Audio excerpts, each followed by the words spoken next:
Hi, I'm Brad Smith from BeerSmith.com, and today I'm going to show you some of the new Whirlpool features in BeerSmith 3. Whirlpool or steep topping is a powerful way to infuse fresh aroma into your beer like an IPA. It is done by adding the hops after flameout and letting them steep in the hot wort. Steeping the hops at high temperature does add some bitterness, and BeerSmith 3 has a new utilization model to account for hop usage during the Whirlpool. You can also use these features for no-chill brewing by enabling a few equipment settings that I'll show you in just a minute. First, I want to show you how to enable the equipment features. Some of the Whirlpool features are not enabled automatically, mainly because I didn't want to change existing recipes that users may have created years ago. You can enable these fairly quickly by going to Profiles, Equipment, and editing your equipment profile. In this case, I'm using a custom profile, although you could also use any of the standard profiles. So this is my Brew Easy equipment profile. And the section I'm actually interested in here is the one down here that shows hop utilization and Whirlpool options. What I want to do is I want to check the box here that says estimate boil hop utility in the Whirlpool. This will carry forward the unused boil hops into the Whirlpool.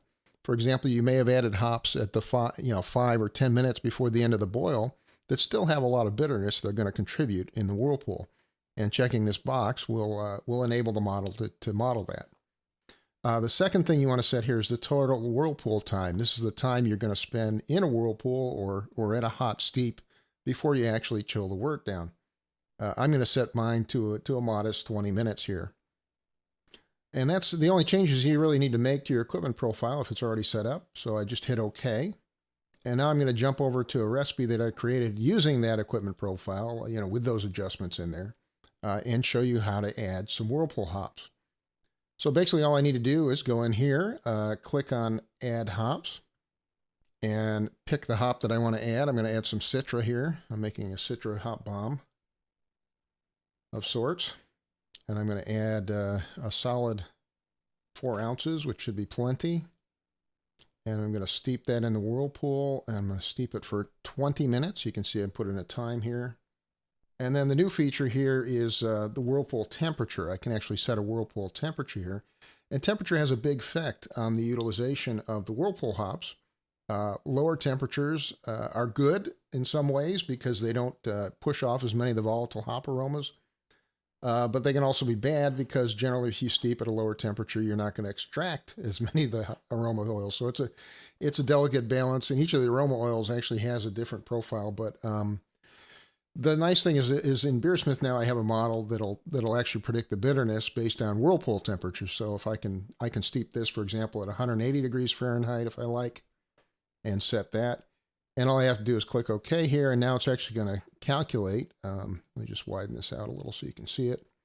It's going to calculate that I actually just added 12.4 IBUs, a substantial amount of bitterness, with my 20 minutes hop addition here, because I'm using 4 ounces of high alpha hops. And that got me into the bitterness level that I'm shooting for this particular hop. So, I'm sorry, this particular recipe. So those are some of the new Whirlpool options. The nice thing is you can add multiple ones of these. You can have several different Whirlpool additions at different times, at different temperatures. You could do an extended Whirlpool for a long period of time. I mentioned you can also use this for no-chill brewing. You can set that extended Whirlpool time that represents the time that the wort is still hot in the cube and still extracting some bitterness. So that's a quick overview of the Whirlpool hop features in BeerSmith 3. Under the hood, it's actually pretty sophisticated. For more videos, as well as recipes, discussion, articles, podcasts, and the 21-day trial version of BeerSmith, please visit my website at BeerSmith.com.